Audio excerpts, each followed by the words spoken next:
Ninja Narwhal. Pirate Narwhal! Okay. Broke my sword. And welcome to today's episode of Ninja Pirate Narwhal. And Keep saying it Narwhal. It's Narwhal. I'm sorry that I have different pronunciation than you. Why don't you just start saying bagel? Or bagel, instead of bagel.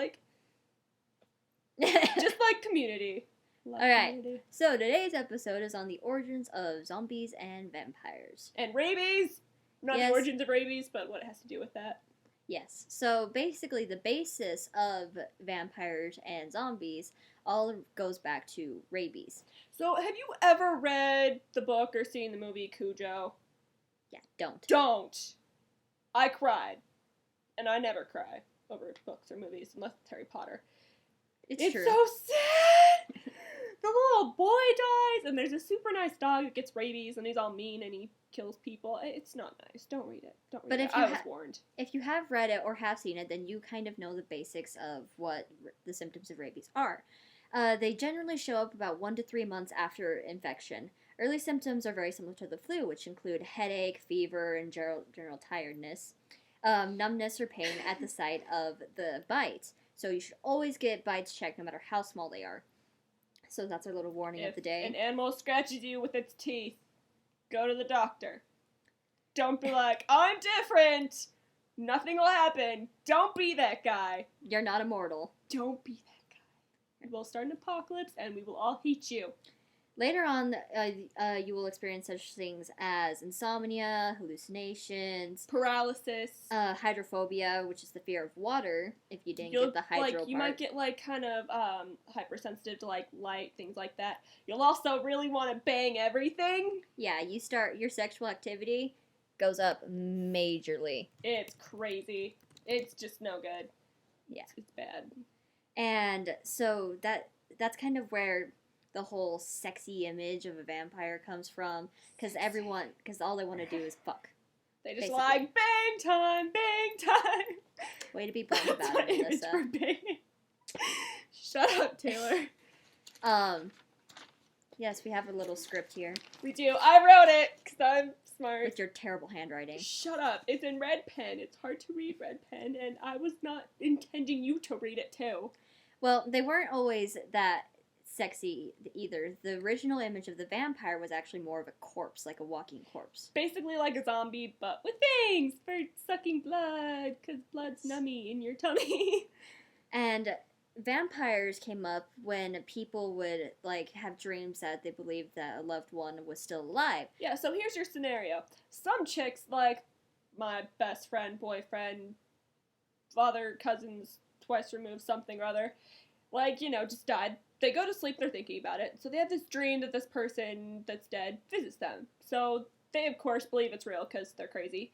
And so then the entire town is just like, hey, why don't we just go dig up this person's body and check it out? And, of course, they didn't know much about decomposition, but what you see is this body it's got a bloated belly. There's blood oozing out. It's pretty nasty. Really nasty. The skin tends to look dark. They tend to look really plump and well fed. Really what that is just, there's gases, and the gases are building up, and they're pushing out the blood and everything. But it looks like this person has been feeding on blood. Yeah. So that's where the blood sucking comes in. What they would do is they would drive a stake into the heart, and that would push the gases from here up past the vocal cords and make it cause a moaning sound. So it would make it sound like that the person was never actually dead, when in fact they were. So another thing is, you also have dehydration, all the fluids out of your body just drain.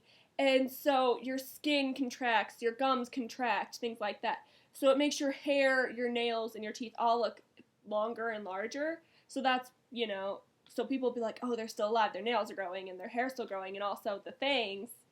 But really, nothing grew. Nothing. It's crazy. So people would start freaking out over that.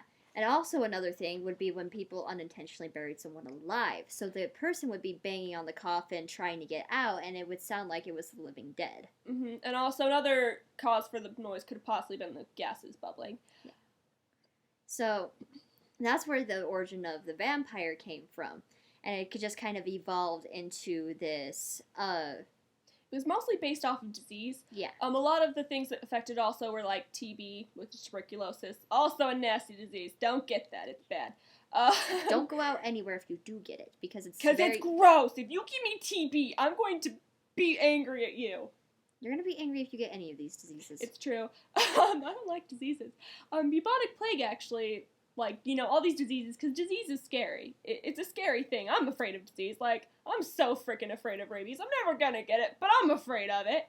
Because, well, another thing about rabies, too, is vampires are generally considered to be very afraid of garlic and sunlight, and what rabies does is make people hypersensitive to those two things. So that's where that fear came from. The smell of garlic, if you ever smell garlic, it's a really strong smell. Like, you'll eat that stuff, and you can smell it on someone's breath. For, like, weeks. Unless they're really good at brushing their teeth. Which most people aren't. It's true. Most people are just like, personal hygiene. I'm done. Be hygienic, people. Unless there's a zombie apocalypse and eat a whole bunch of garlic and just don't brush your teeth. Now, this trend might have faded out quickly afterwards had it not been for several key people in history, including Elizabeth Bathory. Bathory. You can't pronounce things. Woman. No, I can't. And Richard Trenton Chase, Peter Curtin, yeah. Mm-hmm. So they drank the blood of people they killed. And Elizabeth Bathory, she was a 16th century Hungarian countess. Yeah. She and her husband liked to torture people. She was also said to have bathed in the blood of people she killed to help her keep young and youthful and beautiful and things like that. Mm-hmm.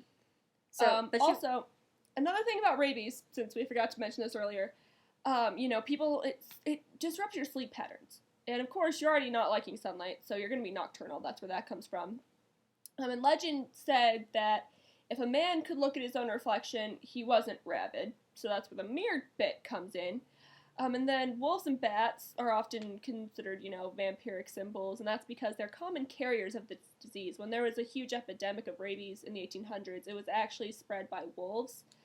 And the disease also causes the drive to bite others and to, like, your sex drive's just crazy. It's a very, very smart disease. It wants to spread itself, and so it targets the two key areas that it would spread itself: sexual activity and biting. So, you know, it's spreading itself even before you even know that you have it, before you even have symptoms. So, also it causes bloody foaming at the mouth. Yeah, it's gross. Now, this doesn't mean just because you're horny that you've got rabies. But if you suddenly become horny after a bite, you should probably go get that checked out. You're a werewolf! Zombies actually are just a variation of vampires, mm-hmm. and the first kind of thing that shaped our view of the zombie today is the book I Am Legend, which was published... The original book, the 1954 book. Not the movie with Will Smith. And I'm sure it's a wonderful movie. I actually haven't seen that. I need to see that. Me too. Have you seen that? No, I haven't. But okay, we'll see that. Movie night! Yes. And one of the things that... it was like an infection, like... They're all saliva-borne diseases. Yeah. Like, you know, notice how it's always a bite. And so, you know, if you get bitten by someone with rabies, you're gonna get rabies. And so, you know, it's very similar with that, because what the virus does is it takes control of your brain, basically. Like, it's a central nervous system disease. So it takes control of everything, like your emotions and things like that. And so it's like, I want to spread myself.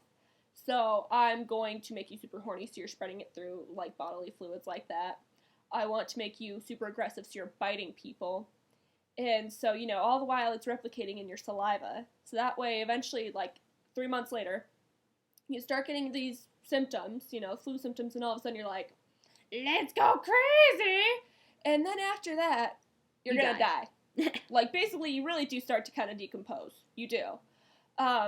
It's very similar, because your brain actually is rotting in your head, and so at first your body doesn't rot. Like, it doesn't until you pretty much die. But, yeah, so that's where that whole gross idea comes from. So, that is the origins of vampire zombies in a 10-minute video that we did not intend on making this long, but... It's true! Hey, now you guys know that rabies is the origin of all creepy things. Mm-hmm. So, yeah. So, thank you. So, what's your plan for a zombie apocalypse? We'll go over that one next time. Yes. Or in another video right after this. Alright, so... Have a nice day! Ninja Narwhal out! Pirate Narwhal out!